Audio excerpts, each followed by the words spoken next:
calorcito hay que tener valor y ganas, pero bueno, merece la pena. En primer lugar, pues agradecer a Héctor aquí la presencia y agradecer a la universidad la colaboración que ha tenido en todo este proyecto con nosotros, con el colectivo Prometeo. Endeudamiento, privatización, hipotecas y desahucio, desigualdad, género y riqueza, mercado laboral, precariedad y desempleo, soberanía, democracia y libertad, corrupción, privilegio, pobreza o solidaridad, exclusión y frontera son palabras que hoy inundan nuestro imaginario colectivo. Y ese imaginario colectivo es producido dentro del contexto histórico y político que nos asiste hoy desde los últimos 30 años, que no es otro que la Unión Europea. Teniendo en cuenta la importancia capital que las anteriores realidades han producido y producen en nuestras vidas, como ciudadanos de la Unión Europea, pensamos y hemos pensado que nada más lógico que intentar forzar la vista hacia la cuna misma en la que se han inscrito las políticas nacionales durante estas últimas décadas, el marco político, económico y social que conforma la Unión Europea. Ese fue el objetivo que el colectivo Prometeo se marcó, de forma rigurosa y plural y a través de una crítica científica. Durante los últimos 6 meses, mujeres y hombres de distintas procedencias han pretendido dar voz, palabra y verbo a una cuestión que entendíamos y entendemos capital, la Unión Europea como una cuestión nacional. A lo largo de estos 6 meses nos hemos acercado al mundo laboral, forjado en el seno de esta construcción europea, a nuestro papel como españoles en Europa, al problema representado por la Unión Monetaria, al poder omnímodo de grandes corporaciones y élites económicas que han desarrollado el diseño de esta Unión Europea. Hemos analizado la situación de los derechos humanos, de la fiscalidad y de la soberanía nacional. Hemos puesto la lupa sobre la deuda y el concepto de democracia. Y hemos volcado nuestra mirada crítica sobre cuestiones como sanidad, educación, feminismo o políticas migratorias en el actual marco europeo.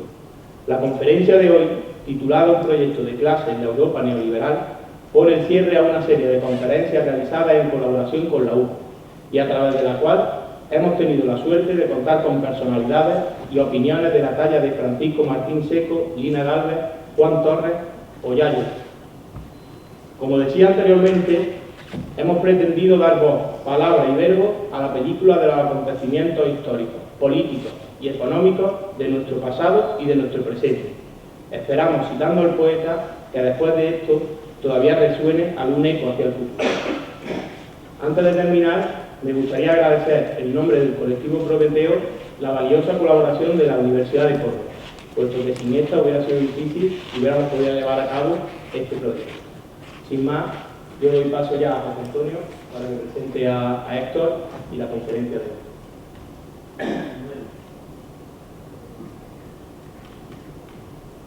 Bueno, muchas de las personas que estamos aquí ya conocemos a Héctor, pero para quien no lo conozca, yo creo que es una persona que se puede definir como un joven estudioso, motivado y que aplica sus conocimientos y análisis para la mejora de la mayoría.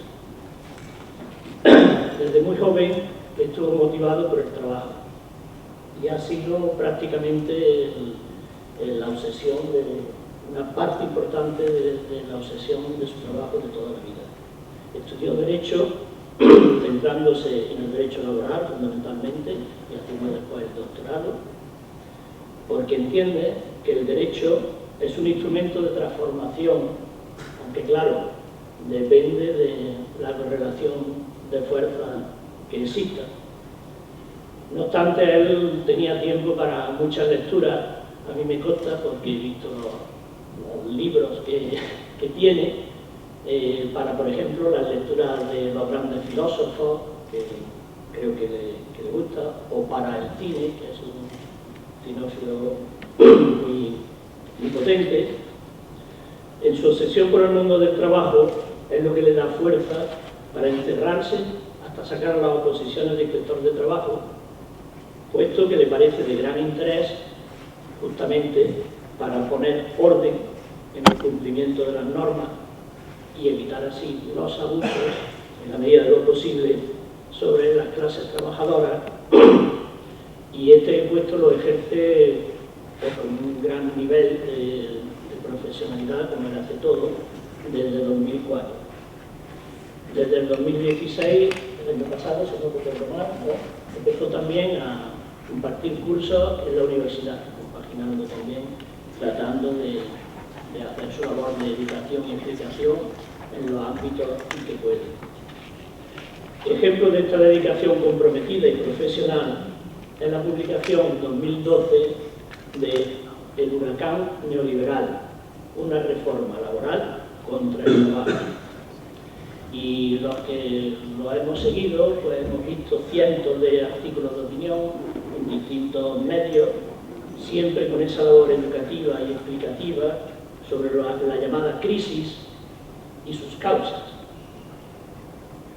La acumulación de capital por desposesión, que es uno de los términos que ella usa con bastante, de la oligarquía financiera sobre la mayoría de la sociedad, es decir, hay una acumulación de una minoría desposeyendo a la mayoría, que es el cambio del capitalismo que él analiza en estos momentos. O la precariedad, que va más allá de la explotación para convertirse en un instrumento de control y de dominio social. Algunos titulares que son ilustrativos, solamente para tener una idea de esto que estamos hablando, de artículos, podría ser: el fantasma de buena muerte ronda las pensiones. Una locura legislativa de nuestro tiempo, la reducción del tiempo de trabajo. En defensa del trabajo garantizado, otra de sus luchas en los últimos años. El trabajo garantizado y la Constitución. O la parodia, la utilización del título de una película que él algunas veces ha comentado: danzar, danzar, malditos. Y sobre la Unión Europea, pues por ejemplo, he seleccionado algunos: la destrucción de la democracia en Europa, la acumulación por desposesión en Europa, la historia jamás contada de la integración en Europa, salir del euro o suicidio político, una pesadilla sin retorno, la Europa neoliberal. En fin, el análisis comprometido de la situación le lleva a militar desde que se formó. Es más, él fue parte de las personas que estuvieron en la fase constitutiva del Frente Cívico Somos Mayoría. Y de hecho ha sido presidente de la mesa estatal durante varios años, mientras seguía desarrollando y exponiendo soluciones como el trabajo garantizado, que lo escribió en 2015. Sus reflexiones y análisis le lleva a plantear, con Manolo Monereo, que está aquí presente, un nuevo proyecto de país, quizás la última obra que creo más importante en cuanto a la visión política y de análisis que se hace de la situación. Este libro es fruto del convencimiento de que el proceso de alternativa al régimen del 78 ya se está produciendo. No es que haya que hacerlo, sino que ya se está produciendo. Lo que hay que procurar es que el cambio se produzca mediante un proceso constituyente a favor de la mayoría social. Para que se pueda producir el cambio de la mayoría soberana, hay que confrontar necesariamente con la actual Unión Europea, que ha producido una fractura del continente entre un centro exportador y acumulador, Alemania, y una periferia desposeídas. Por ello, ha escrito sobre la necesidad, todos estos artículos que hemos dicho, de la salida del euro, la deuda legal, la falta de democracia. Y el método para el cambio que él ve es la confluencia social. Por eso se ha implicado en su ciudad, en su comunidad, en los movimientos municipalistas, en las mareas, en las conferencias políticas, teniendo siempre al Frente Cívico como referente. Como decía Pablo Iglesias en La Tuerca, ha entendido como pocos las transformaciones de los últimos tiempos. Y yo añadiría, y se ha puesto a la tarea de aplicar sus conclusiones con coherencia y con esfuerzo. Podemos hablar de la viabilidad de la Unión Europea, por el título que ha dicho Jorge. Muy bien, pues muchas gracias y muchas gracias a los organizadores, al colectivo Prometeo y al Frente Cívico de Córdoba, que me permiten una vez más volver a esta ciudad con la que a uno le unen ya tantos lazos después de estos años. Muchas gracias de verdad. Dorian Gray era un personaje novelesco, agraciado con una belleza sublime que fascinaba a quienes lo contemplaban. Un pintor amigo suyo, impresionado por su belleza, logró pintar un cuadro que reproducía fielmente la imagen del joven. Era un retrato mágico. Era un cuadro que, al contemplarlo, Dorian Gray comprendió inmediatamente que su belleza se marchitaría con el transcurso del tiempo, mientras el cuadro permanecía incólume. Atormentado por este pensamiento, convencido de que el paso del tiempo acabaría marchitando su imagen, invocó al diablo y le propuso un pacto. Él permanecería joven y sería el cuadro el que envejecería. A cambio, entregaría su alma al diablo. El diablo aceptó el pacto y se apoderó de su alma. Los que conocéis la novela o habéis visto las diferentes versiones cinematográficas, recordaréis que desde este momento Dorian Gray se entregó a todo tipo de libertinajes, de perversiones, sin experimentar ningún cambio, todo tipo de asesinatos, de crímenes, violaciones, conservando una juventud que parecía eterna. Sin embargo, cada una de sus acciones dejaba una marca indeleble en la imagen del cuadro, que mostraba cada vez más el rostro repulsivo de un hombre mayor, degenerado, que representaba de alguna manera la imagen de las acciones del joven. No es cuestión de entrar ahora en cómo acaba la novela, pero esta idea del personaje y el cuadro me viene muy bien para ilustrar lo que ha sido la relación entre centro y periferia, que ha surgido en el seno de la Unión Europea desde la ratificación del Tratado de Maastricht y la aparición del euro. Una Unión Europea donde los países fuertes del centro permanecen jóvenes y sanos, mientras los países de la periferia, como el personaje del cuadro, envejecen y se afean. Países como Alemania, como Holanda, como Finlandia, conservan su soberanía, preservan su competitividad y pueden financiar su estado del bienestar a costa de la destrucción de la soberanía, de la destrucción del bienestar y de la destrucción de la competitividad de sus compañeros de moneda, es decir, de nosotros. En esta alegoría que acabo brevemente de trazar, el Tratado de Maastricht representa el pacto con el diablo, que convirtió a una parte de Europa en el inmortal Dorian Gray y a otra parte, es decir, a nosotros en su penoso retrato. Una relación entre centro y periferia, un centro que manda y una periferia subordinada, una periferia que obedece. Esta es la clave fundamental para poder interpretar la economía política europea, comprender lo que ha pasado estos años y sobre todo comprender lo que va a pasar en el futuro. Yo voy a tratar de trazar muy brevemente la génesis de los procesos económicos, políticos, ideológicos que han desembocado en este mapa y desde ello pues plantear una serie de conclusiones.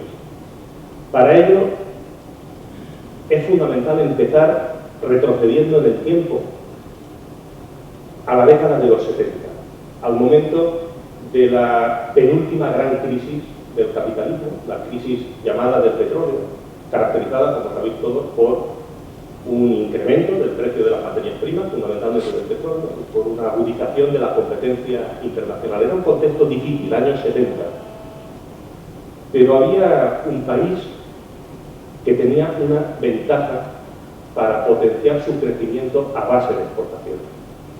Este país era Alemania, y su ventaja era que tenía un espacio vital, eso que Ratzel o Haushofer llamaban el Lebensraum, una periferia que facilitaba que pudiera crecer a base de exportaciones. Las exportaciones alemanas desde aquel momento se convirtieron en un elemento fundamental para el desarrollo industrial de Europa. Exportaciones que incluían no solo coches Volkswagen o frigoríficos, sino todo tipo de bienes de equipo necesarios para el normal desenvolvimiento de los aspectos fundamentales del aparato industrial europeo.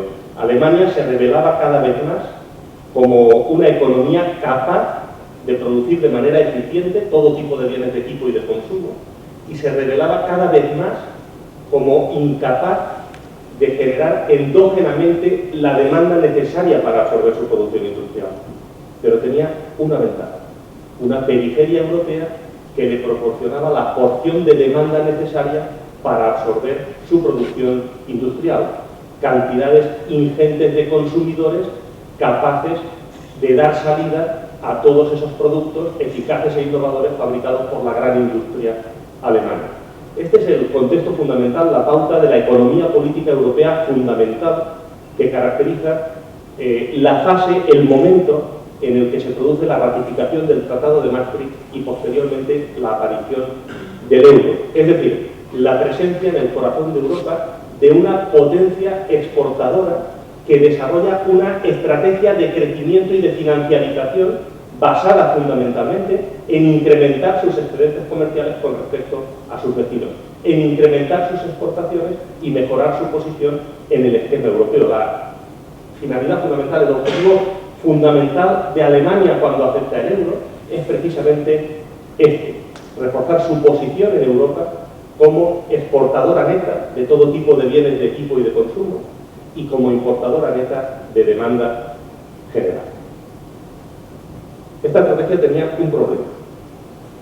Había un palo en la rueda y eran las devaluaciones monetarias competitivas que los países de la periferia, que los países del sur de Europa venían practicando con éxito, especialmente España y Italia, para reducir los diferenciales de competitividad con respecto a Alemania. Es decir, frente a la estrategia de la potencia exportadora que pretende incrementar sus excedentes comerciales para atajar los déficits comerciales, es decir, el exceso de importaciones de los países de la periferia, lo que hacían estos países era básicamente devaluar la moneda para abaratar las exportaciones y reequilibrar sus respectivas balanzas comerciales.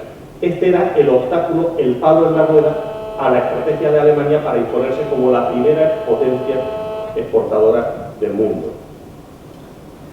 Este es el motivo por el que Alemania fundamentalmente aceptó el euro: eliminar las fluctuaciones monetarias que de alguna manera venían obstaculizando el desarrollo de esta estrategia política. Está mucho menos claro cuáles son los motivos, y aquí me quiero detener, que impulsaron a las élites de los países periféricos a incorporarse a la moneda única. En el caso de Alemania no tenemos ninguna duda. En el caso de los países del sur de Europa la cosa es bastante más difícil. Había varios motivos que yo trataré posteriormente de resumir en una idea que es fundamental para comprender lo que yo voy a tratar de exponer aquí, que es Europa como un proyecto de clase. Había varios motivos. Uno de ellos, muy conocido, que esas élites tenían abultadas cuentas corrientes nominadas en marcos y les molestaba mucho que cada vez que se devaluaba la moneda se veían afectados pues, por disminuciones o por reducciones en esas cuentas corrientes. Había otro motivo que es fundamental, que la izquierda y muy especialmente los sindicatos no llegaron a entender. Todavía hoy, a veces uno está tentado a pensar que no lo han entendido, que era precisamente constituir un espacio económico integrado para destruir el poder de negociación de los sindicatos que estaba al socaire del fordismo, que había crecido mucho a lo largo de los años que sucedieron a la Segunda Guerra Mundial y que en un contexto de libre circulación de los factores, donde las empresas pueden abandonar el país y colocarse libremente en cualquier otro sitio, lógicamente se vería muy debilitado, se vería muy comprometido por ese nuevo contexto, como de hecho efectivamente acabó sucediendo. Este es otro motivo. Y había en definitiva seguramente también una apuesta muy fuerte por apuntalar el capital financiero en un contexto de libre circulación de capitales, de financiarización de la economía y de desregulación de los mercados financieros. Todas estas motivaciones al final nos llevan a una conclusión fundamental que es importante entender para comprender la naturaleza del proceso. Y es que las clases dirigentes de los países periféricos, de los países del sur de Europa, y fundamentalmente el nuestro, son élites carentes de un auténtico proyecto de país, que fundamentalmente decidieron su estrategia en función de burdos intereses patrimonialistas sin ningún proyecto de país, asumiendo una situación de subordinación a la potencia exportadora a cambio de que se les garantizase la preeminencia en el contexto local. Esta es la idea fundamental. Son, podríamos emplear la expresión de la teoría de la dependencia, lumpenburguesías, es decir, burguesías que carecen de un proyecto de país. Antonio Gramsci la señalaba con una expresión muy ilustrativa: el partido del extranjero, que no está, digamos, al servicio de los intereses nacionales, más allá de una retórica nacionalista, sino al servicio de intereses extranjeros, al servicio de intereses de una potencia exportadora, en este caso, que impone sus estrategias, que crea las condiciones que de alguna manera garantizan la preeminencia de esas élites locales a cambio de hacer políticas de austeridad, políticas neoliberales. Esta idea es fundamental. En definitiva, la primera idea que quería plantear esta tarde es que la unificación monetaria del continente cambió la economía política de Europa. Lo he dicho antes del euro, antes del Tratado de Maastricht, cuando sobrevenía una crisis, los países del sur de Europa lo primero que hacían era devaluar la moneda, abarataban las importaciones, abarataban las exportaciones, encarecían las importaciones, mejoraban su balanza comercial y recuperaban competitividad gracias a la devaluación. Pero hacían otra cosa que era muy importante y que se menciona menos. Con la devaluación de la moneda protegían la producción del país, encareciendo los productos importados y favoreciendo el consumo de mercancías fabricadas en el interior del país. Esto era fundamental en países como España o como Italia. Pensad, por ejemplo, que España, en los años 90, coincidiendo con la crisis que azotó la economía española en aquel momento, España, el gobierno español, devaluó la moneda hasta en 4 ocasiones, cediendo un 25% de su valor en los mercados de divisas internacionales. No es poca cosa, un 25% del valor con el fin de ganar competitividad y de mejorar los diferenciales con relación a Alemania. Lo que vino a suponer la unificación monetaria del continente fue precisamente una alteración de estos equilibrios geopolíticos, de estas pautas de funcionamiento de la economía política europea, a través de dos claves fundamentales. Los países del sur de Europa perdieron el único instrumento del que disponían para ir ganando competitividad, y a cambio Alemania consiguió reforzar su posición en el esquema de la economía política europea, eliminando, neutralizando cualquier amenaza de devaluaciones competitivas por parte de los países de la periferia. Esta es, muy brevemente expuesta, la primera de las ideas que yo quería transmitir, la génesis desde el punto de vista de la historia económica reciente del continente, de esa relación entre centro y periferia, entre el personaje que permanece eternamente joven, es decir, los países del norte, y el cuadro que va envejeciendo, que se va marchitando, es decir, el retrato de Dorian Gray o el eurorretrato, como a veces yo lo denomino. Ahora bien, para comprender esto no basta trazar la genealogía desde el punto de vista de la historia económica de esa relación entre centro y periferia, que al final es una relación de poder, es una jerarquía entre territorios donde unos mandan y los otros obedecen, están subordinados políticamente. Es muy importante también, aunque sea de manera muy rápida, hacer un recorrido sucinto por la historia política de Europa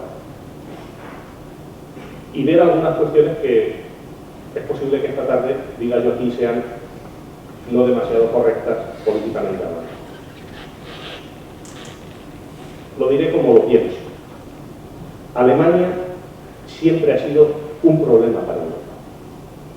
Y no es que yo sea un germanófobo, que no lo soy en absoluto, entre otras cosas porque soy marxista, y Carlos Marx era alemán. No soy ningún germanófobo, pero no creo faltar a la verdad si digo que Alemania ha sido siempre un problema para Europa. Y lo ha sido prácticamente desde el momento de su nacimiento como país, como Estado, en 1871. Ese año, el continente ve nacer en el corazón de Europa una potencia demográfica, económica y político-militar gigantesca, cuyas élites, cuyas clases dirigentes albergan ambiciones expansionistas prácticamente desde el principio. No hay que olvidar una cosa que es fundamental. Estamos ante un Estado-nación tardío, que cuando se unifica ya se ha producido el reparto del mundo. El reparto colonial del mundo ya se lo han distribuido las grandes potencias. Alemania llega tarde al reparto colonial cuando se unifica como Estado.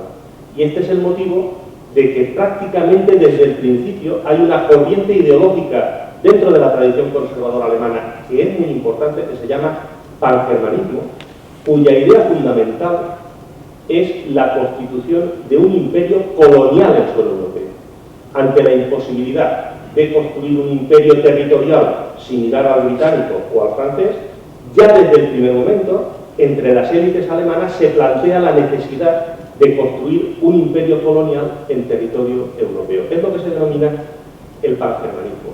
Esta corriente ideológica arraigó profundamente en muchos intelectuales, en industriales, en políticos conservadores y penetró muy profundamente en la aristocracia terrateniente y militar de la Alemania de finales del siglo XIX. La idea central, y vais a ver enseguida a dónde quiero llegar, era el establecimiento de una gran unión aduanera, una especie de mercado común que permitiera o que facilitase la hegemonía industrial de Alemania frente a la competencia de Gran Bretaña y de Estados Unidos. Esta es la idea general que está en la tradición conservadora alemana ya prácticamente desde el principio en el siglo XIX. Su primera formulación acabada se produce durante la Primera Guerra Mundial a cargo de un político liberal conservador que se llamaba Friedrich Naumann, que acuñó una expresión llamada Mitteleuropa para designar una determinada forma de organizar Europa. Es decir, en la tradición conservadora alemana está profundamente arraigada una determinada manera de imaginar Europa como un núcleo germánico alrededor del cual gravitarían los países de la periferia en el marco de una gigantesca unión aduanera. Está teorizado por Friedrich Naumann, año 1915, si no me falla la memoria. En esta unión aduanera, los Estados-nación conservarían su autonomía y su identidad, pero cederían su soberanía económica a un Estado único europeo capaz de rivalizar con el poder angloamericano. Como podréis imaginar, las similitudes con lo que hoy es la Unión Europea son más que evidentes y uno puede rastrear la genealogía de este proyecto hegemónico en la historia contemporánea del pensamiento conservador alemán. Incluso Naumann hablaba de una capitalidad de Mitteleuropa distribuida entre diferentes capitales europeas que albergarían diferentes funciones políticas y administrativas. Esta idea, lejos de perderse en la noche de los tiempos, es asimilada y es reinterpretada por la teoría política del nazifascismo. Es verdad que en el nazifascismo hay elementos importantes de ruptura con la tradición conservadora, fundamentalmente uno que es la teoría racial y en menor medida, en mucho menor medida, el antisemitismo.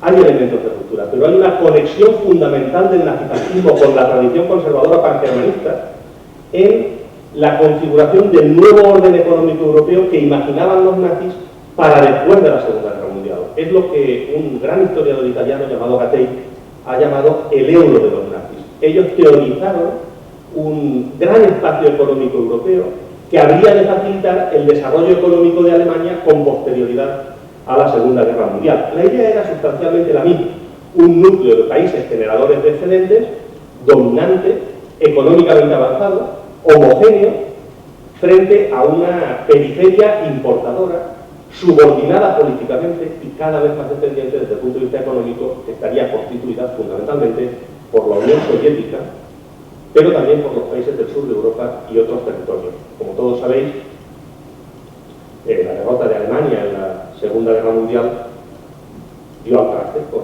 las ambiciones expansionistas del Tercer Reich y hizo imposible que esta teoría acabara materializándose en ese gran espacio económico del que se hablaba. Pero tampoco puede negarse, en mi opinión, que la actual Unión Europea tiene un parentesco indiscutible con estas ideas profundamente arraigadas en la tradición conservadora alemana primero y posteriormente en el nazifascismo, sobre todo desde el Tratado de Maastricht y la aparición del euro. Esta es otra idea fundamental que yo quería plantear hoy aquí y que enlaza con la primera parte de mi exposición en la que he tratado de trazar la genealogía económica de este proyecto hegemónico. La idea fundamental es que Alemania aceptó el euro imponiendo una configuración al servicio de sus intereses comerciales con la finalidad, como he dicho antes, de mejorar sus excedentes comerciales y, en definitiva, de constituir una articulación política del continente entre un centro y una periferia subordinada. La idea es la misma que hemos visto en Naumann o que hemos podido ver en la teoría política del nazifascismo. Es posible rastrear, insisto en ello, en la historia contemporánea de Europa, la historia de este proyecto hegemónico. Cuando Alemania se unifica, lo único que tuvo que hacer fue bucear en la historia política del país y encontró rápidamente la estrategia de potenciar su crecimiento a base de exportaciones, aprovechando las ventajas de la moneda única. Aunque a algunos se le erice el pelo, la actual Unión Europea tiene muchísimo que ver, tiene un parentesco estrecho con ese gran espacio económico europeo teorizado por los nazis. Esta es la segunda idea que yo quería plantear hoy aquí. Y la tercera es que, además de todo eso, hubo un experimento previo sin el cual no es posible entender la configuración actual de la Unión Europea. No es posible entender la evolución que ha seguido el proceso de construcción europea, fundamentalmente desde el Tratado de Maastricht, y no es posible tampoco prever cómo va a desarrollarse el proyecto en el futuro. El experimento previo, el antecedente inmediato, donde de alguna manera se puso a prueba la viabilidad de esta estrategia fue, es posible que alguno lo haya adivinado ya, el proceso de unificación de las dos Alemanias, de Alemania Occidental y de la Alemania Democrática, que, como sabéis, empieza en mayo, 18 de mayo de 1990, con la firma del Tratado de Unificación Monetaria, que fundamentalmente implicó el establecimiento de una moneda única entre los dos países, con un tipo de cambio, que muy resumidamente la cosa era mucho más compleja, pero bueno, en las partidas fundamentales de salarios, pensiones, alquileres, qué sé yo, precios, en las partidas fundamentales el tipo, la tarifa de cambio era de 1 a 1, es decir, un Deutsche Mark, un marco alemán del oeste por cada marco alemán del este. En dos territorios con gravísimos desequilibrios económicos y comerciales, eso tuvo como consecuencia inmediata dos cosas. La primera, que los productos, las mercancías fabricadas en la Alemania Democrática se encarecieron en cuestión de semanas un 450%. Es decir, la competitividad del país de Alemania Oriental fue literalmente devastada en muy poco tiempo. Pero al mismo tiempo con la imposibilidad ya de devaluar la moneda por el Tratado de Unificación Monetaria para poder recuperar la competitividad perdida. Imaginad lo que supone una inflación del 450% en cuestión de semanas o meses. La inmensa mayoría de las empresas de la Alemania Democrática fueron condenadas a la quiebra. Fueron miles las empresas que perdieron cualquier posibilidad de competir con sus homónimas del oeste y cuyos productos fueron literalmente expulsados del mercado. En cuestión de días, las empresas de la Alemania Democrática perdieron el mercado de Alemania del oeste y de Europa Occidental, el mercado ruso y de Europa Oriental, e incluso perdieron muy rápidamente el propio mercado de Alemania Oriental, que fue rápidamente colonizado por los productos más eficientes, más novedosos de Alemania Occidental. Esta es la idea fundamental. Las consecuencias, muchos las conoceréis, son las propias de un proceso clásico de colonización. Eso se advierte muy rápidamente en las cifras que da un historiador muy importante. Yo recomiendo mucho, para entender todo esto, un libro de un historiador italiano, no está traducido al castellano, se llama Vladimiro Jacquet y el libro se titula Anschluss, la anexión, donde él plantea muy claramente cifras de un proceso clásico de colonización. La producción de Alemania Democrática cayó un 50%, el desempleo se disparó. En 1994 había ya 2,5 millones de personas en paro, en un proceso de desindustrialización acelerado, de un total de 17 millones de personas. El paro crecía a razón de 40.000 personas a la semana. Hubo un éxodo masivo de más de 3 millones de personas hacia Alemania occidental, es decir, cifras propias de un verdadero proceso de colonización. Fue un experimento de lo que supone la unificación monetaria y se percibió rápidamente que a la anexión económica de la Alemania democrática le seguía muy rápidamente la anexión política y la destrucción del Estado.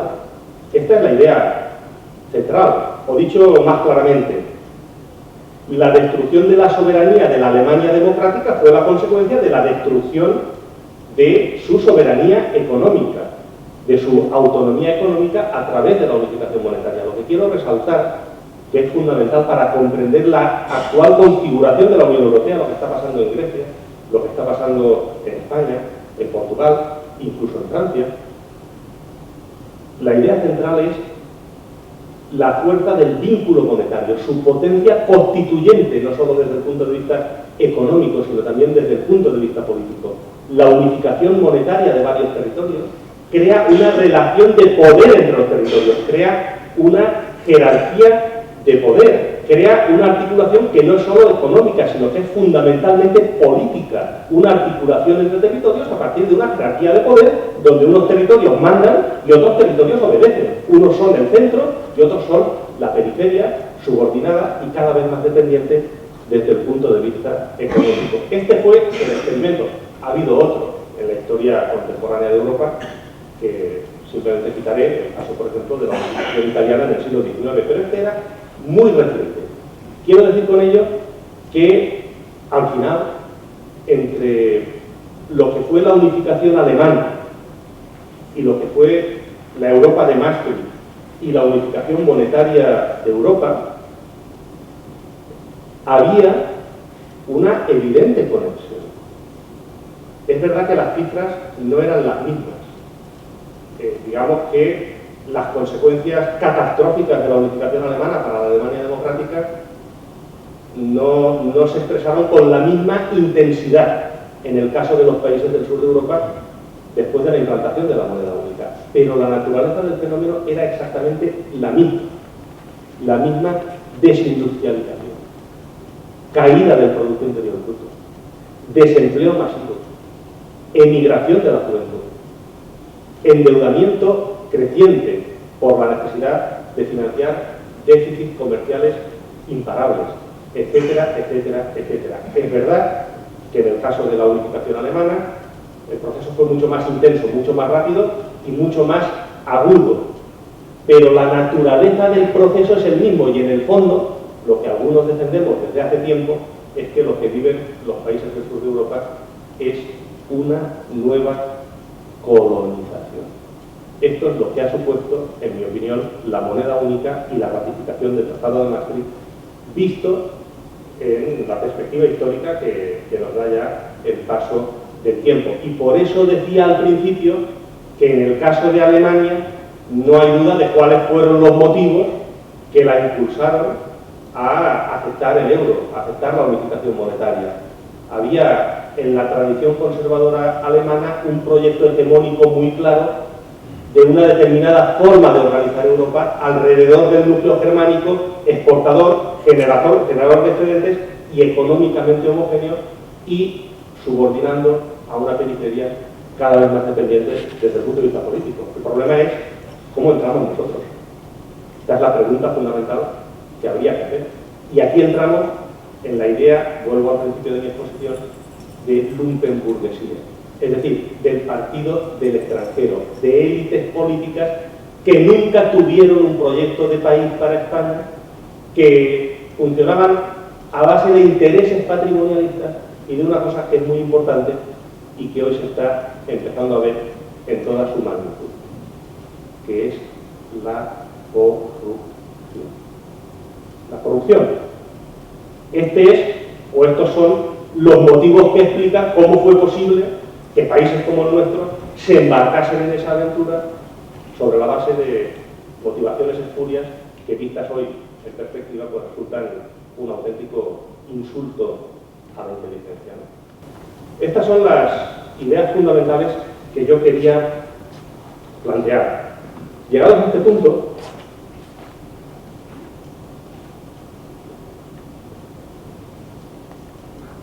lo que resulta no sé cuánto tiempo llevo, que no quiero aburriros. Bueno, invoco ya la parte final de mi intervención. Llegados a este punto, lo que resulta sorprendente es que todavía hoy haya una parte de la izquierda política y sindical que plantea la necesidad de reformar la eurozona. Verdaderamente sorprendente. Se critica la fragmentación de la política fiscal, también. Se denuncia la actuación del Banco Central Europeo, que, como sabéis, abandonó a los estados, y específicamente a los estados del sur de Europa, en el peor momento, cuando sufrían ataques especulativos, para propiciar fenómenos de acumulación por desposesión, que decíamos. Es decir, utilizar la trampa de la deuda como palanca con el aparato coercitivo del estado de fondo para desposeer derechos sociales, para expropiar derechos sociales a las grandes mayorías. Y se critica con razón esa actuación del Banco Central Europeo. Se propone la creación de una autoridad fiscal. Está muy bien. La creación incluso, los sindicatos, de un salario mínimo interprofesional de ámbito europeo para reducir los diferenciales de competitividad. Modificar los estatutos del Banco Central Europeo para que pueda prestar dinero a los estados que se encuentran en dificultades. Lo propone Izquierda Unida, lo propone Podemos. Es una quimera que tiene paralizada la izquierda política y sindical desde hace más de 3 décadas. Es una auténtica quimera. No existe en Europa y no va a existir en un futuro inmediato un Estado único europeo, fundamentalmente por una razón, porque Alemania no lo va a permitir jamás. Es una vana quimera. La unificación de la política fiscal en el continente europeo implicaría una reestructuración profunda de la soberanía que ha sido construida sobre la base de una jerarquía de poder entre Estados, sobre la base de un riguroso cálculo de intereses nacionales. Esta es la idea centrada. Al final, cualquier reforma posible tiene que respetar la jerarquía de poder existente en cuya cúspide se encuentra Alemania y los demás países de la zona central. Entre esa relación centro-periferia a la que me he referido al principio y que he tratado de trazar brevemente su genealogía económica, política e ideológica. Al final el euro ha sido el instrumento para consolidar, para profundizar la hegemonía del capital alemán que se impone inexorablemente en el continente europeo. Por eso pienso desde hace años que cualquier agenda política, incluso en un sentido reformista, lo repito, cualquier agenda política, incluso en un sentido reformista, que pretenda romper con las políticas de austeridad, tiene que plantearse recuperar la soberanía, también la monetaria, y tiene que plantearse enfrentarse a la Unión Europea como tal. Este es el auténtico problema. Los pueblos del sur de Europa no tienen otra alternativa que no sea iniciar un proceso constituyente para construir un nuevo Estado soberano en el marco de un desplazamiento radical del poder económico y social hacia el trabajo.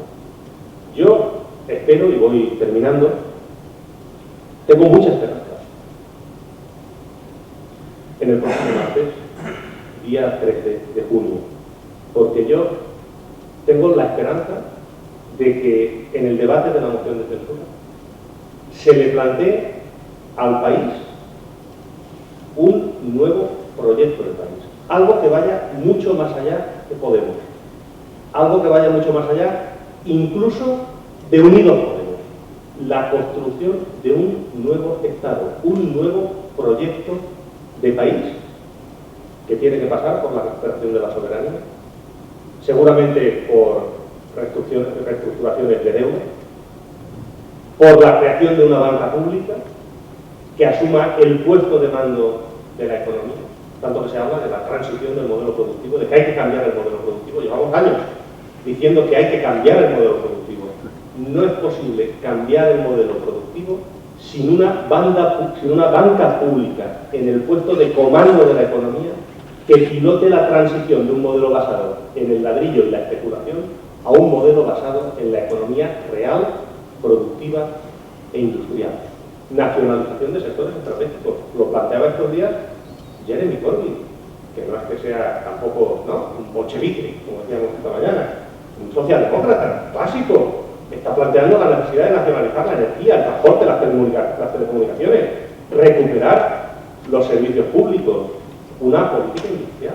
No se habla ya de política industrial, dirigida por una banca pública basada en la intervención del Estado en la economía. Garantizar los derechos sociales. ¿Qué ha pasado estos años? Todo el Estado social, todo el entramado de la Constitución, toda la teoría política del Estado social. Cuando llegó la ola neoliberal se la llevó por delante. No resistió. Es fundamental crear instrumentos constitucionales para garantizar los derechos sociales y hacer que las transformaciones sean irreversibles. Hace muchos años, en nuestra bandera, Bertie Anderson publicó un artículo que yo he recordado desde hace más de 20 años, que se llamaba Lecciones del neoliberalismo para la historia. Yo creo que la gran lección que nos ha dado el neoliberalismo es que ha intentado, y en parte ha conseguido, que sus transformaciones sean irreversibles, y lo ha hecho, entre otros aspectos, modificando la Constitución. Yo creo que esto es una gran lección para nosotros, y es fundamental pensar instrumentos orientados en ese nuevo Estado a garantizar de manera duradera y permanente los derechos sociales y dejarlos al margen del debate político. Igual que queda al margen del debate político, pues no sé, el hecho de que haya elecciones periódicas, ¿no? O el hecho de que haya un poder judicial independiente, todo eso no depende de las elecciones. Bueno, ¿por qué el derecho a la sanidad o el derecho a la educación pública o el derecho a las pensiones va a depender de quién gane las elecciones? Es perfectamente posible y técnicamente viable crear instrumentos constitucionales para garantizar los derechos sociales, ampliar la base imponible, de la que están todavía hoy excluidos los sectores más poderosos de la sociedad. Algo que también es políticamente incorrecto, pero lo digo, como lo pienso. Reorientar la política exterior es fundamental en un país que tiene una enorme tasa de dependencia energética, y eso significa que habrá que mirar más a América Latina, que habrá que mirar más a Rusia, y que seguramente en algún momento habrá que poner en cuestión la OTAN, reorientar las alianzas internacionales. En definitiva, construir un nuevo Estado más democrático y responsable, una democratización profunda de la política, de la economía, a base de una transformación del Estado en un sentido democrático, participativo y plurinacional. Esta es la idea, y eso solo es posible a través de algo que va mucho más allá de cualquier partido, de cualquiera, sin excepción. Eso solo es posible a partir de una gran alianza político-social orientada a sustituir mecanismos de gobierno ineficaces y corruptos por la transparencia y el control desde la base. Yo sé que tenemos una ardua tarea en un momento de la vida en el que seguramente sería más cómodo sentarse bajo el parral en el sillón de mimbre, pero la cosa ha venido así. Vivimos una feroz época de tránsito y una nueva civilización está surgiendo por todas partes, y tenemos que hacer cosas nuevas, con carne vieja y con ropa vieja, porque el mundo que se nos viene encima no tiene piedad. Yo soy de los que creen que a estas alturas no luchamos ya por nosotros, sino por los que vienen detrás de nosotros. Lo dejo aquí. Creo que el ser humano ha acumulado tanto capital y tanto conocimiento que es capaz de las mayores formas imaginables de libertad, pero también de las peores formas imaginables de esclavitud. Todo es posible en la Villa del Señor. Muchas gracias.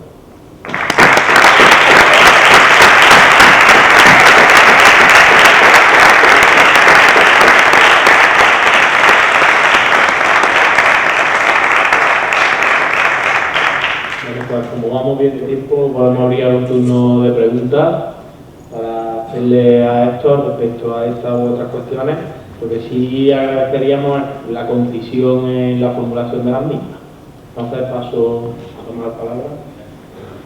Si vemos, damos 3 o 4 y se van respondiendo.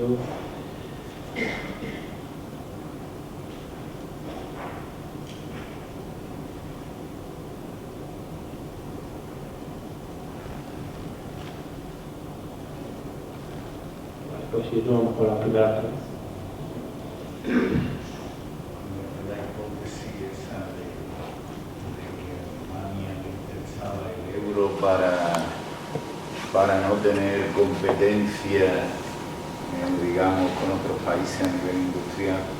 Entonces, ¿por qué otras potencias industriales como Dinamarca o Suecia no entraron en el euro, ¿no? Parece eso un poco contradictorio, ¿no? Dinamarca, que además es un país puntero en industria innovadora, o Suecia también, o por ejemplo Austria sí entró, que también es una potencia industrial, pero no me casa a mí que esos dos países no entraran en el euro entonces, porque a ellos también les hubiera venido bien blindar.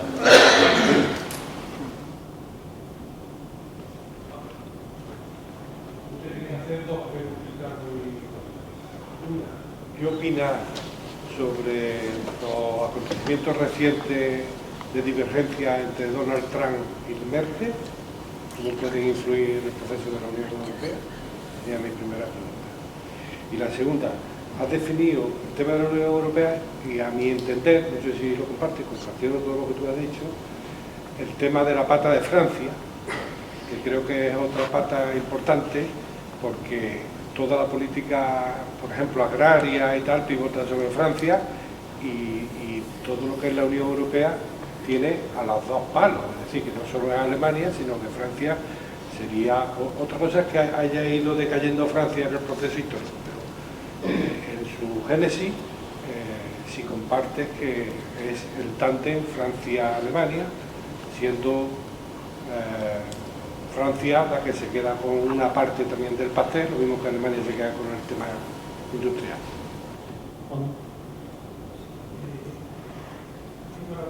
Creo que ha sido una conferencia interesantísima. Creo que has puesto el dedo en la llaga de cómo ha evolucionado todo el tema de Europa, de todo el contexto europeo. Y te quería preguntar, cuando hablas de nuevo proyecto de país, como tú has planteado, ¿realmente es posible en esta situación en que vivimos ahora mismo que ese nuevo proyecto de país fuera real?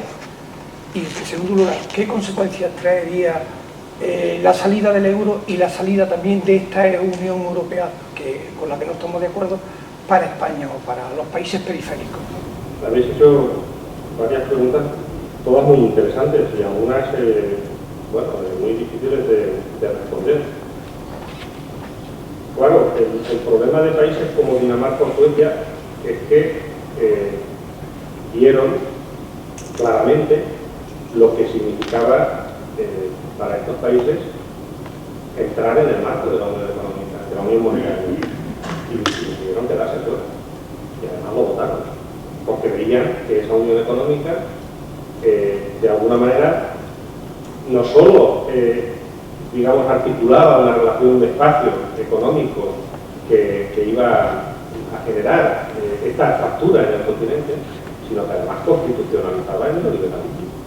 Y estos eran países con estados sociales muy desarrollados, que no quisieron en ningún momento poner en riesgo entrando dentro de esta estructura perfectamente neoliberal, expropiadora de derechos sociales en que se ha convertido en la Unión Europea.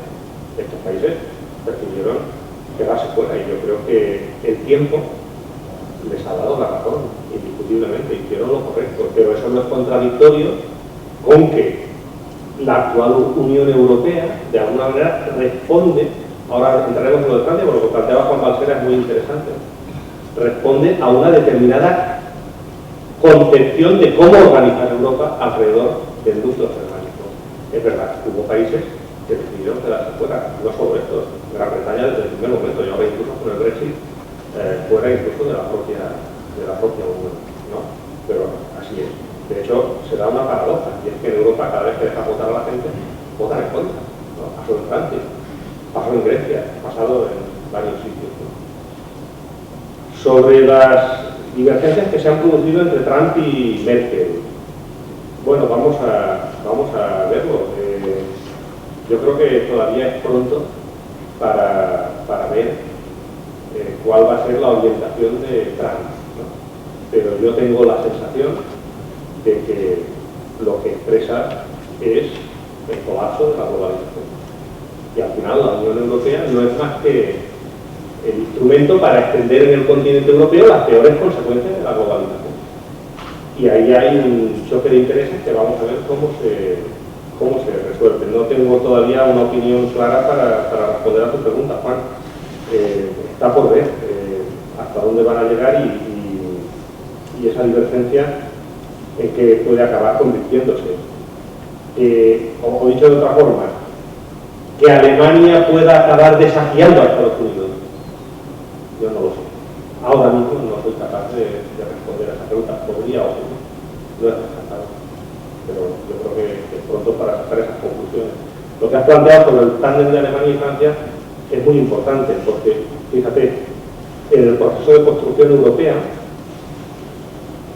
claro, los procesos históricos son siempre ambivalentes. Había un temor real de Francia y de otros países a que la Alemania unificada, de alguna manera, volviera a plantear en toda su dimensión el problema de Europa, que es Alemania. Y fue ese temor que impulsó a Mitterrand y a otros a, de alguna manera, emprender una fuga hacia adelante con el Tratado de Maastricht y con la implantación del euro. Pensaron que podía ser un instrumento para contener, como había estado contenido desde la Segunda Guerra Mundial, ese gigante, esa potencia económica, demográfica, en el corazón del continente. El problema es que Alemania lo aceptó, pero siempre que tuviera una configuración que respondiera a sus intereses comerciales.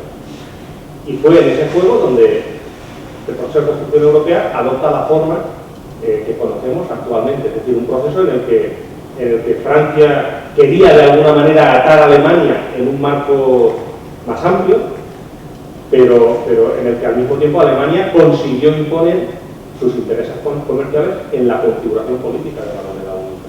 Esta es la idea. Y quiero plantear, así como la otra pregunta no me veo con capacidad de responderla con rigor, yo lo escribía con Manolo hace algunos días. Yo creo que el resultado de las elecciones recientes en Francia es una amenaza para la República. Y que el principal riesgo para la República no es Le Pen, es Macron. Y que la República Francesa está amenazada. Es mi opinión. Sé que no es complicadamente correcto, porque digo lo que pienso, exactamente igual. Y esa es vamos a ver cómo evoluciona, pero ahí detrás de Macron están todos agazapados. La banca, el poder financiero, todos, las grandes patronales, todos esperando el momento para eliminar el que es el único obstáculo que le queda a esta Europa neoliberal, que es la República Francesa. Están todos agazapados detrás. ¿O no os llama la atención ese antifascismo sobrevenido del Partido Popular? Es una cosa increíble. O sea, que de repente se han vuelto antifascistas. ¿Cómo es posible, no? Bueno, pues esta es la realidad. Esta es la realidad. Vamos a ver cómo evoluciona la situación en Francia, pero yo creo que Macron es una grave amenaza para la República porque representa precisamente los intereses de esta estructura detrás de la cual al final está el Estado alemán. Y sobre la salida del euro y las consecuencias que podría tener para España. Esta es una pregunta que planteaba Juan García, que responderla llevaría tiempo, ¿no? Y sería compleja. Yo creo que algunas pueden aventurarse. Por ejemplo, seguramente una devaluación de la moneda supondría un encarecimiento o un incremento importante de la deuda externa y habría que afrontar reestructuraciones importantes de la deuda.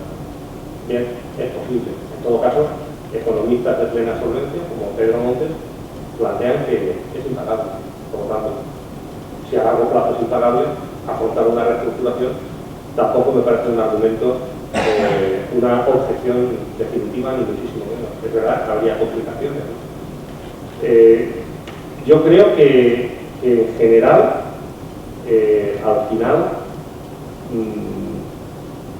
yo creo que la salida sería positiva. Yo creo que es verdad que habría que afrontar un periodo difícil de mucha turbulencia desde el punto de vista económico. Ha pasado en otros países, tampoco es que esto sea inventar el Mediterráneo, ¿no?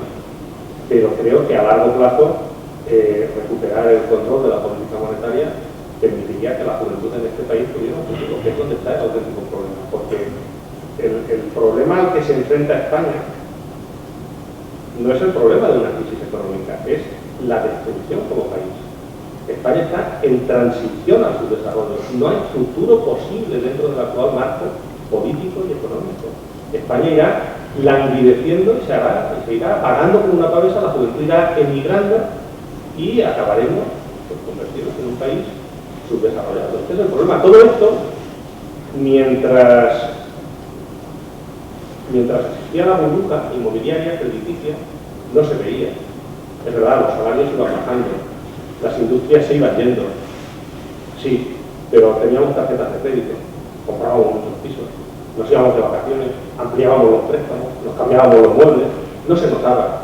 El problema es que cuando sobreviene la crisis financiera, cuando se produce la brusca contracción del crédito, es cuando la crisis emerge en toda su magnitud y lo que tenemos que es, pues lo que teníamos, y lo que teníamos que es, pues somos una economía de las menos desarrolladas de Europa y que está en una transición a un modelo cada vez más dependiente en esa nueva economía política que ha surgido en el continente. Por lo tanto, es verdad que habría que afrontar turbulencias importantes, pero yo creo que a largo plazo sería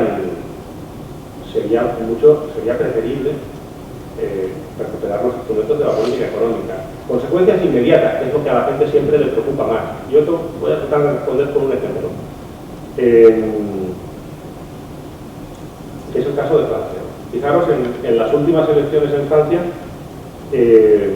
había dos partidos, el de Le Pen y el de Mélenchon, que cuestionaban el modelo. Lo que venía a decir Le Pen es, bueno, si gano, yo voy a convocar un referéndum. ¿No? Era lo que decía Jean-Marie Le Pen. Y Mélenchon lo que decía era, si gano, yo voy a renegociar los tratados y si no quieren renegociarlos, entonces me salgo. Esto era lo que planteaban, así muy burlamente dicho, ¿no? La Francia insumisa. Yo creo que ninguno de los dos estaba diciendo la verdad. Ninguna de las dos posibilidades es realista. Si cualquiera de los dos, no te digo ya los dos, hubieran pasado a la segunda vuelta con posibilidades reales de vencer, el país hubiera afrontado una fuga de capitales tan intensa que al día siguiente de las elecciones hubiera tenido que poner controles de capitales y salirse. No hay margen posible, porque la alternativa es lo que pasó en Grecia. Te cierran los bancos, te cierran el grifo, que al final es lo que mantiene el Banco Central Europeo, digamos, en funcionamiento, los bancos endeudados y muchos de ellos en quiebra, y no tienes alternativa. Cuando eso llegue, ¿qué haces? Dices, no, voy a convocar un referéndum. No, la política no funciona así. Pues no, voy a negociar, y luego ya si acaso me salgo. No. O sea, el problema es que si te cierran los bancos, tú tienes inmediatamente que imprimir moneda, tú tienes que tener un plan B, porque al día siguiente no puedes encender el alumbrado público. Este es el problema real. Por lo tanto, ninguna de las dos posturas eran relatos construidos para una campaña electoral que, en mi modesta opinión, no tenían visos de realismo. O sea, un país, Francia, Grecia, España, no puede afrontar la salida del euro en esas condiciones. Se afronta a base de un acto de soberanía, donde se dice, se implantan controles de capitales y se empieza a emitir moneda. Con lo primero atajas la fuga de capitales y con lo segundo consigues liquidez para poder afrontar el pago de los funcionarios, encender el alumbrado, que abras el grifo y salgado, que se suele decir, etc. Por lo tanto, claro, sería una época de grandes turbulencias, sí, sería una época de muchas dificultades, pero lo que demuestra la historia económica es que estas épocas pasan y que seguramente a la larga la situación sería mucho más favorable porque podría forjarse un futuro para la juventud. Ese es el problema real al que se enfrenta el país. Mi opinión es modesta. Más cosas.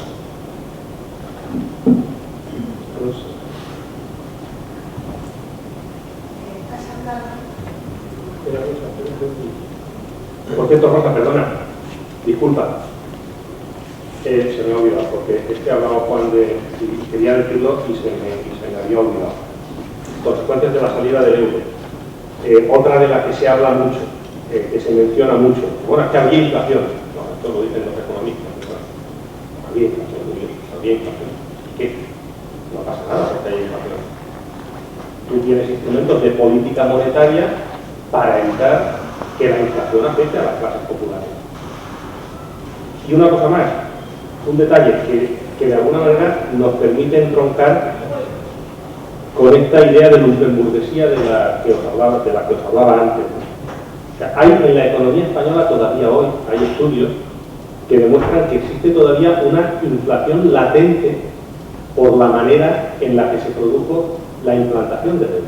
Que fue ya no solo una implantación, digamos, al servicio de un proyecto de clase subordinado a la Europa alemana, se hizo de una manera completamente irresponsable. Yo no sé si vosotros recordáis que, esto lo comenta en un libro muy interesante Loretta Napoleoni, que es una economista importante, que al principio, cuando se implanta el euro en los precios, obligaban a poner el equivalente de 60, ¿no? Y que eso, el gobierno español, en unos meses, dijo fuera, se acabó poner el equivalente.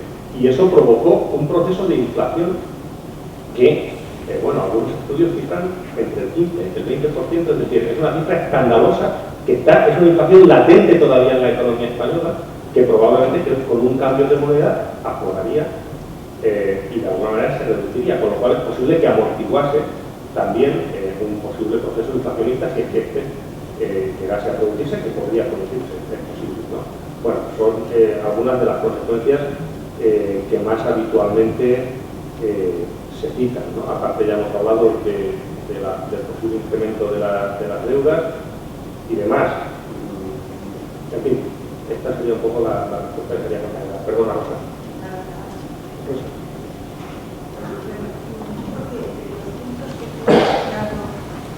Digo que entre los puntos que has citado para ese cambio de proyecto de país que necesitamos, ¿no? Has hablado de la necesidad de un cambio del modelo productivo, porque, entre otras cosas, ese modelo productivo está generando una gran cantidad de gente parada, ¿no? Con tanta cantidad de máquinas que están trabajando, ¿no? Vemos que entre esa gente parada, que aunque a veces nos engañan diciendo que va minorando y demás, ¿no? Pero que en realidad es una gente que llevamos muchos años con esa gran cantidad de personas sin un puesto de trabajo, ¿no? Y además entre ellas, con la gran mayoría, vamos a hablar, que hay unas cifras muy desiguales entre hombres y mujeres. Entonces yo te quería preguntar, en este cambio que necesitamos, ¿no? ¿Es posible pensar en garantizar el trabajo para todos los hombres y mujeres que están en el país de una forma que sea igualitaria, claro, y en las mismas condiciones para hombres y mujeres, ¿no?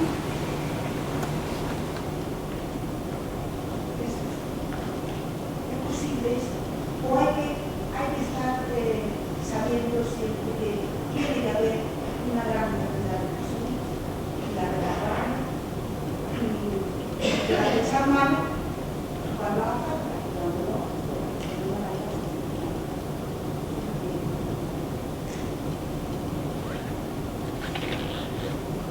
Sí, no sé si me repetiré porque no he oído muy bien las intervenciones por la falta de sonido y demás.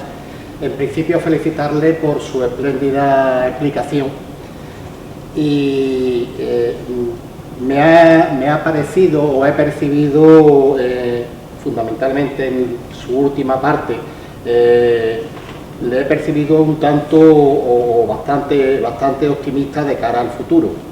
Me va a perdonar, pero la experiencia personal me está haciendo ser un tanto o bastante pesimista. Y en este sentido quería preguntarle si de verdad cree un cambio político próximo en este país, contando con la izquierda y con los sindicatos, vista la trayectoria de las últimas décadas.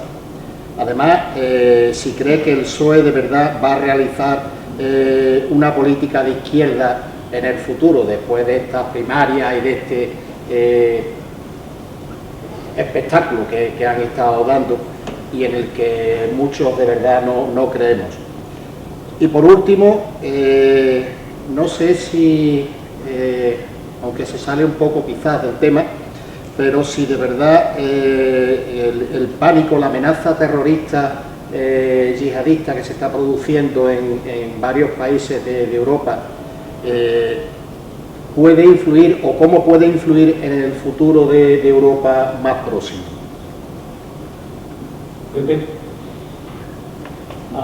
Sí, yo también quería agradecer la excelente intervención y quería hacer dos preguntas.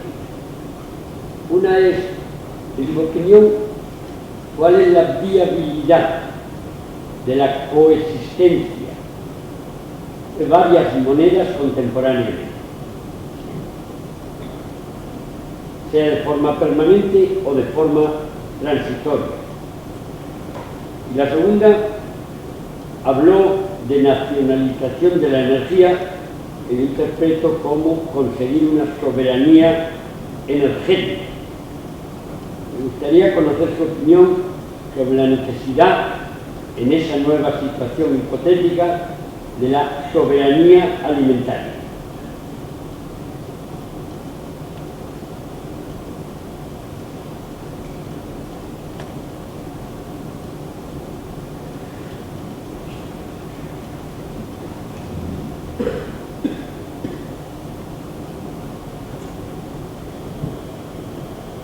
Bueno, intento responder por orden. Sobre la pregunta que hacía Rosa, yo soy un defensor a ultranza de la idea del trabajo garantizado. Yo creo que es una de las grandes aportaciones de las ciencias sociales del siglo XXI, y creo que más temprano que tarde esta teoría se acabará implantando. Hay intentos en Grecia y en España, pues Izquierda Unida ha abierto el debate sobre esto. Incluso el mismo PSOE en la última campaña electoral también amagó con la idea. Yo creo que por supuesto que es posible garantizar el trabajo, que el Estado garantice como empleador de última instancia un puesto de trabajo a todos los ciudadanos, sin competir con el mercado privado, sin competir con las empresas privadas, pero sí en, digamos, espacios de trabajo que tienen un potencial de crecimiento gigantesco al servicio de necesidades sociales que son fundamentales. Por ejemplo, en el ámbito de la protección del medio ambiente, o por ejemplo, en el ámbito de la cultura, o por ejemplo, en el ámbito de la atención a las personas. Es decir, hay toda una serie de ámbitos que no son rentables para el mercado, donde las empresas privadas no intervienen porque no obtienen beneficios, pero que no por eso dejan de representar importantísimas necesidades sociales para nuestro bienestar colectivo. ¿Por qué no es posible un modelo en el que en esos espacios donde el Estado no compite con el sector privado pueda el Estado garantizar como empleador de última instancia un puesto de trabajo a todas las personas que no lo encuentran en el mercado de trabajo ordinario? Es perfectamente posible. Es la idea del trabajo garantizado que ha sido elaborado por un grupo de economistas keynesianos, fundamentalmente de origen anglosajón, aunque no solo, y que en España ha divulgado, yo creo que muy bien, Eduardo Carcón. Yo soy un defensor del trabajo garantizado y creo que más temprano que tarde se acabará implantando, porque en el fondo, si no tiene sentido reconocer constitucionalmente el derecho al trabajo. ¿Qué sentido tiene? Si no, eso, digamos, lo entronco con la última parte de mi intervención, cuando decía, bueno, hay que desarrollar instrumentos para garantizar los derechos sociales, porque lo que ha demostrado el neoliberalismo es que tú puedes reconocer el derecho al trabajo en la Constitución. Bueno, lo tiene un 30% de paro, ¿y qué?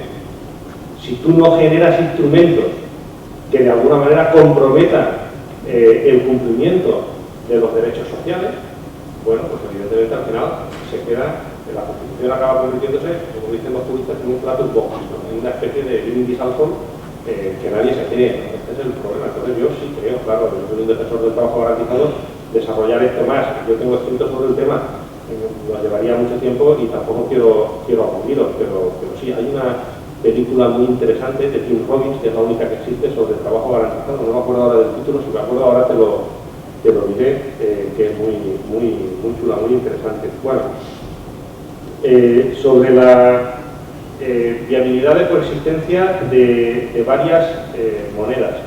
Yo no soy un especialista en el tema, pero sí creo que es perfectamente posible, por lo menos de manera transitoria, en una situación de transición a un modelo diferente. De hecho, ha pasado en otros países y en otras experiencias similares. Estoy pensando, por ejemplo, en Argentina, bueno, y en otros lugares, ¿no? Podríamos hablar.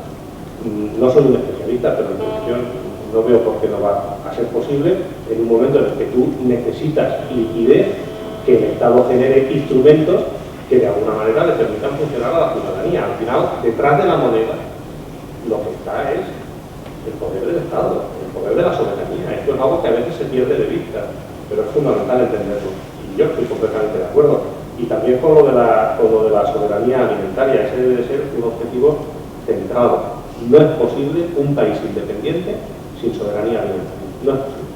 Por lo tanto, claro, eso, digamos, es un factor fundamental dentro de ese marco que yo he tratado de tratar de recuperación de la soberanía. Estoy completamente de acuerdo. Y ya sobre las últimas preguntas que hacía, ¿su nombre es, por favor? Pepe, que hacía Pepe, que son más también de carácter general político, pues, hombre, yo, la verdad, Pepe, hombre, lo de la amenaza yihadista y las consecuencias para Europa, hombre, espero que como mínimo Europa en el futuro se replantee ciertas aventuras y ciertas estrategias, porque no hay que olvidar quién es el que ha financiado, el que ha creado y el que ha organizado el Estado Islámico. Ese es el problema real.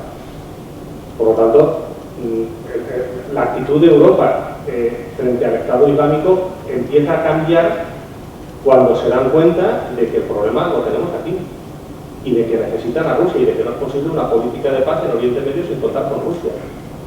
Esta es la cruda y dura realidad. ¿Cómo evoluciona en el futuro? Pues no lo sé. Vamos a verlo, ¿no? Al final uno de los peligros que tiene esto es que se acaben normalizando hechos como el de Gran Bretaña, que empezamos a verlo ya, si queréis, incluso con un poquito de distancia cuando el tema es tremendo, ¿no? Sí, creo que es posible un cambio político, que me has visto muy optimista. Yo no sé si soy optimista, pero yo estoy entusiasmado con mi país. Os lo digo como lo creo. Yo cuando voy a la facultad en el tranvía y veo a todos los chavales ahí con sus rastas, con sus móviles, con sus cosas, y voy mirando la encuesta del día y veo que por debajo de 45 la inmensa mayoría de votos a Unidos Podemos, yo estoy entusiasmado con lo que está pasando en mi país. Es verdad que esta generación que ha elegido y que nos ha dado una gran lección tiene un problema, que es un problema demográfico, es que son pocos. Y es un problema real, esto no es ninguna broma, es un problema real. Si la pirámide demográfica fuera otra, es posible que en España los cambios hubieran sido ya mucho más profundos.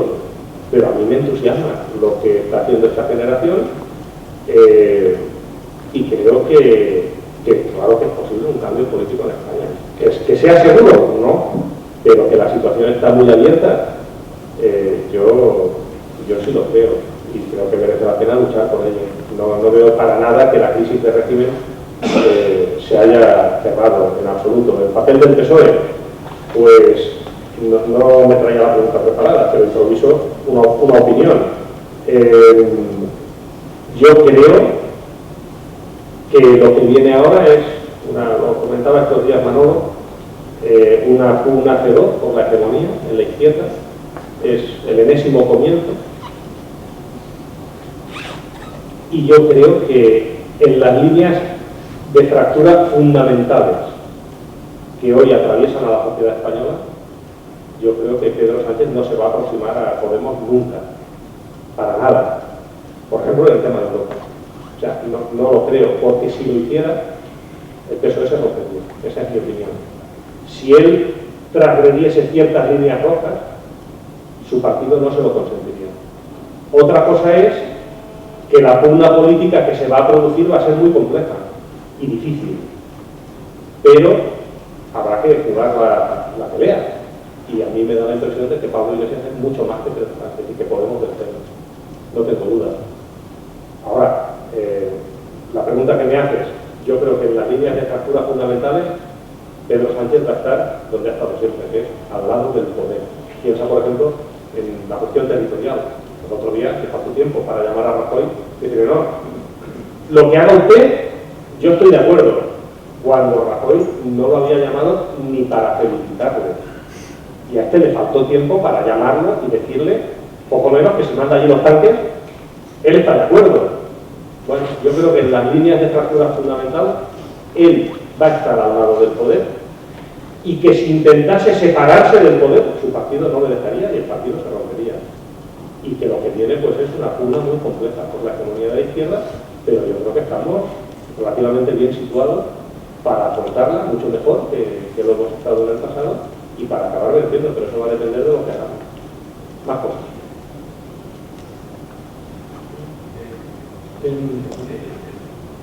¿Alguien más? España tiene una economía muy equilibrada, Francia no puede tener. Tiene además la deuda pública supera el millón de euros. Pero además tiene una balanza comercial y una explicación económica con la zona euro. El 60% de su exportación e importaciones se ven en la zona euro. O sea, ¿tú no crees que ese cambio tendría que darse no solo en España, sino en otros países de la periferia? Sí, sí. Claro, que hay varias alternativas. Ese sería el escenario ideal. A mí me parece que sí, sí, sí, y es posible que pase. El problema que eso supone es un poco, yo siempre aprendí de Julio una cosa, que es ver la política como si mañana gobernase. ¿No? Esta es la idea fundamental. Entonces el problema es, si mañana gobernamos, ¿qué hacemos? Este es el problema. Pues claro, está muy bien una salida coordinada en un espacio más o menos homogéneo, que nos permita afrontar con más garantía las turbulencias, ¿no? de la transición. Sí, pero ¿y si mañana ganamos las elecciones?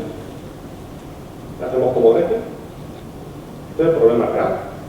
Si mañana ganamos las elecciones, pues habrá que gobernar el país.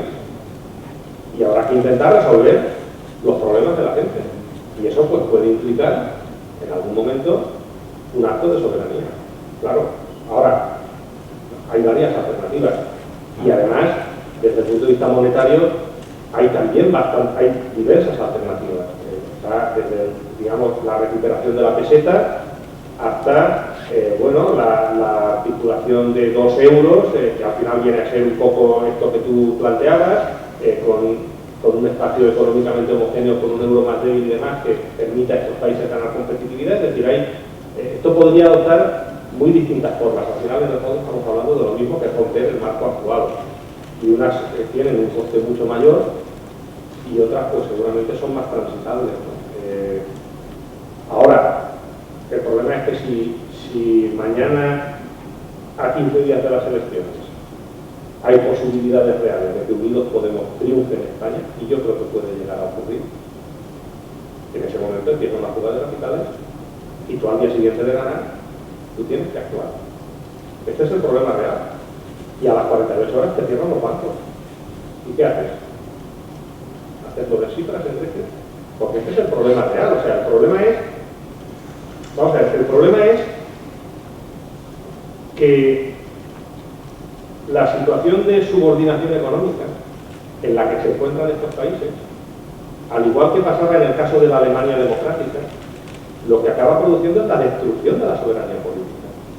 Grecia es un protectorado de Alemania.